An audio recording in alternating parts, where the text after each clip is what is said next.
This video is going to show you a little bit about some keyboard tips and tricks that you might be able to utilize in your classroom.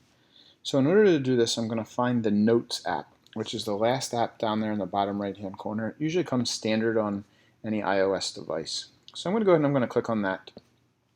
And I get this here, and I have a new note, but in the top right hand corner I have that little pencil and pad, and I'm going to go ahead and I'm going to click on that. And that's going to give me my new note. And then I can click anywhere in that white space and my keyboard comes up. So what you're going to first notice is I'll start with the vowels, and if I click and I hold down the vowels, I get all those different types of A's. I can do the same thing with the E's, and the I's, and the O's, and the U's. So I can do that with all the vowels. So that works there. You will also notice that I have, let's do a new line. I have typing that will kind of help me establish like what I'm going to be saying. So that's great. I love that part. Predictable text. I also have, you'll see on the top row there, I have 1, 2, 3, 4, 5, 6, 7, 8, 9. I can go to those if I hit the question mark 1, 2, 3 button down there. But if I go back here, what I can do is I can flick and hold down, and it's going to give me the 4. I can flick and hold down, and it'll give me the 6. I can do the same thing with the G and the asterisk. I can pull down. The C and the plus button, I can pull down. The M and the colon, oops. Okay, there we go.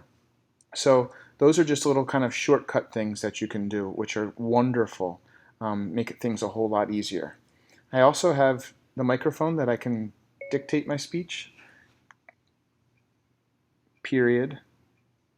I love this feature for students who struggle with writing.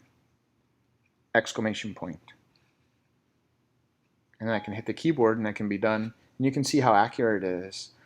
So that's there. In the bottom right hand corner I have the keyboard, so I'm going to go ahead and I'm going to click that keyboard. And let's click and hold. And so I have a couple of options. I have undock, split, and floating. So I'm going to go first in the middle and split. This is great for those that might be texters that still use their thumbs. So you can still hit the keyboard fully functional, but you might want to use your thumbs and hold the iPad on both sides. So that works. If I click and hold that a little bit more, I can merge those back together and they come back together. If I click this again, this time I'm going to dock them because now I'm going to bring it all the way down to the bottom. And my last option here, which is a newer option, is called floating. So this is great. It takes my whole keyboard, not my whole keyboard, a smaller version of the keyboard, and now I can start to type right here, but I can maneuver this and move this around depending on where I'm typing.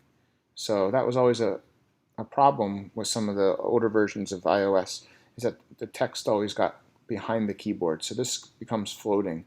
In order to get that back, I just swipe all the way through and kind of stretch it, and it goes back to where it was. So again, that was by holding the keyboard button down there, undock, split, and floating. The last thing I want to show you is you have in Notes, you can do a to-do list, you can take pictures, and then you can sketch things. So those are just some of the tips and tricks that you have for iOS and the keyboard.